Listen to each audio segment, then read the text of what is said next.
kú dédé àsìkò yìí níbi gbogbo tọ́wọ́jà ìkànnì amóhùnmáwòrán DIGINAIJA TV ṣe bẹ́ẹ̀ tó dé lórílẹ̀‐èdè wa Nàìjíríà káàkiri ilẹ̀ káàrọ̀ oòjíire gẹ́gẹ́ bẹ́ẹ̀ ti mọ̀ pé aláǹfààní àti mọ̀ jáì sí àti mọ̀ gbẹ̀yìn débẹ̀ àti mọ̀ fi tó yín létí àwọn ìṣẹ̀lẹ̀ lórílẹ̀‐èdè wa Nàìjíríà káàkiri ilẹ̀ káàrọ̀ oòjíire àgbọ̀lé Fuji náà la báyìí tá ti mọ̀ jáì sí nítorí eléyìí àjá balẹ̀ ni tí ẹ ò bá ṣe bẹ́ẹ̀ tí ẹ ò gbàgbé nínú fọ́nrán kan tí a ṣẹ̀ṣẹ̀ gbé jáde níbi tí General Kolinghton Ayinla ti jẹ́ kó di mímọ̀ níbi ìfọ̀rọ̀wérọ̀ kan wípé èmi àti Barrister báyìí ò la ṣe bẹ́ẹ̀ lájọ dá Fuji sílẹ̀ ó kàn jẹ́ pé ó ṣáájú àwọn rìkọ́ọ̀dù ní ṣe ọ̀rọ̀ náà ló ṣokùnfà bí ọmọ Barrister Showkey ti ṣe jáde tán báyìí o láti wá fi èsì sí gbogbo ọ̀rọ̀ ọ̀hún ó jẹ́ kó di mímọ̀ níbi ìfọ̀rọ̀wérọ̀ kan wípé Alhaji Kolinghton wọn ṣe bẹ́ẹ̀ wọn ní lọ́kàn láti kọ Fuji rárá ó ní Barrister gan ló ṣe bẹ́ẹ̀ ló lọ mú ọ wá wípé kọ́lá jẹ́ kájọ máa ṣe kìíní ẹ̀ka jíjọ máa ṣe bẹ́ẹ̀ kájọ máa pàwó lẹ́yìn tí Kolinghton sì fi èsì ọ̀rọ̀ síta wípé ṣe lóòótọ́ tàbáníkà máa ṣe kìíní ọ̀hún báwo gan la ṣe bẹ́ẹ̀ tá a ṣòro ọmọ láàrin àwọn àgbà olórin bíi Ebenezer Obey Haruna Ìṣọ̀lá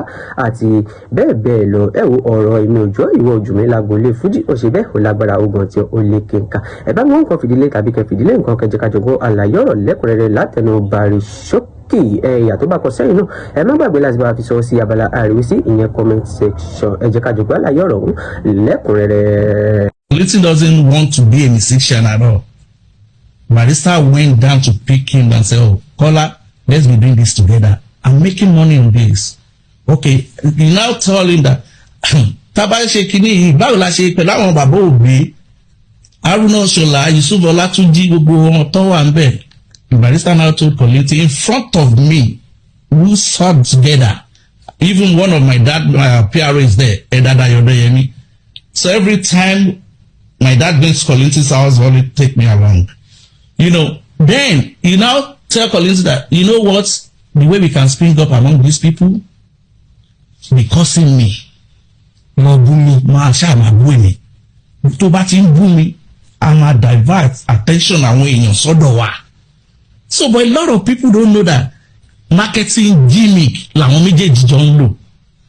But you now get to state that, oh, Kola, we have get what we want to get already. We are famous, we are this, let's stop this. Okay.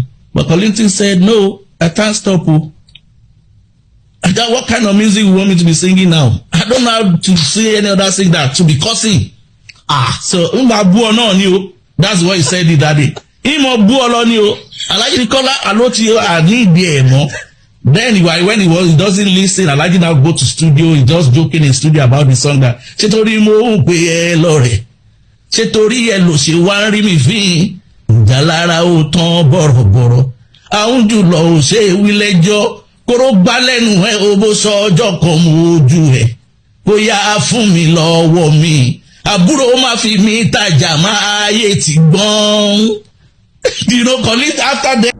Àlàyé ọ̀rọ̀ náà lè ṣe bẹ́ẹ̀ lẹ ti gbẹ̀yìn ó jẹ́ kó di mímọ̀ wípé Alhaji Kolinghton ò ní lọ́kàn láti kọ orin Fuji ó ní Barrister ló ṣe bẹ́ẹ̀ ló lọ mú wa pé Kọ́lá jẹ́ ká jọ mọ́ ọkọ̀ kìíní ọ̀hún bákan náà Alhaji Barrister náà ló mú ọpọlọ wa òun náà ló mú àbá wa pé jẹ́ ká jọ mọ́ búra wa kí àwọn ènìyàn kí wọ́n lè ṣe bẹ́ẹ̀ kí wọ́n lè gbàjẹ́ wa ká lè di ìlú mọ̀ká lẹ́yìn tí Alhaji Kolinghton náà sì ṣe bẹ́ẹ̀ tó mú lò bí oògùn ó tún ṣe bẹ́ẹ̀ ó tún tẹ̀síwájú ó ní Alhaji Barrister tún ṣe bẹ́ẹ̀ ó tún pé Alhaji Kolinghton wípé jẹ́ ká fi òpin sí gbogbo kíní ọ̀hún yé bùn mọ́ lẹ́yìn tí Alhaji Kolinghton sì kọjálẹ̀ wípé àyàfi kí n mọ bú ọ lọ ní o kí ló fẹ́ kí n mọ kọ gan-an ẹ wò ṣé lóòótọ́ ni pé ọ̀rẹ́ ìmúlẹ̀ àmọ́ lọ láàrin àwọn olórin wa lábẹ́lẹ̀ lẹ́yìn tí àwa olólùfẹ́ ó sì mọ gbà bí ẹni gbàgbà ọtí torí ohun tá a bá ti rí lórí ayélujára òun náà láì ṣe bẹ́ẹ̀ la máa ń gbé sórí tó mo lérò pé ó yẹ ká rí ọgbọ́n kankan tàbí méjì nínú gbogbo awuyewuye ọ̀rọ̀ ọ̀hún àti àlàyé láti ẹnu Showkey ọmọ Barrister tó àní máa rí jù báyìí lọ ìyà tó bá kọ sí yín ẹ má gbàgbé láti bá wa fi èrò tiyín náà sọwọ́ sí abala àríwísí ìyẹn comment section